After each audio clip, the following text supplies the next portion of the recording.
کسایی که تو هر جای دنیا هست از حالا ببینن مشکلاتی که در راه سفر به کربلای امام حسین در 40 هست، مشکلات سیاسی، مشکلات اقتصادی، مشکلات قانونی، هر چی هست، 1 نفر، 2 نفر، 4 نفر، 5 نفر با هم بشن دنبال کنن، برن سر این وزیر، سر اون وکیل، سر این نماینده، سر اون، اینو واسطه کنن، اونو واسطه کنن که این مشکلاتی که رفت بشه، ولو 1 نفر اضافه بره کربلا.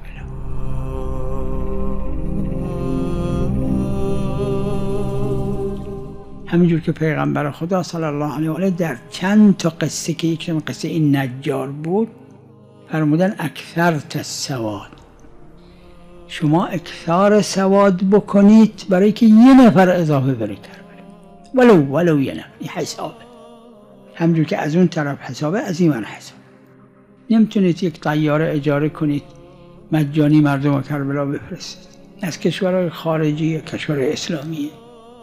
نمیتونید یه اتوبوس اجاره کنید، اما 1 نفر شما بفرستید کربلا.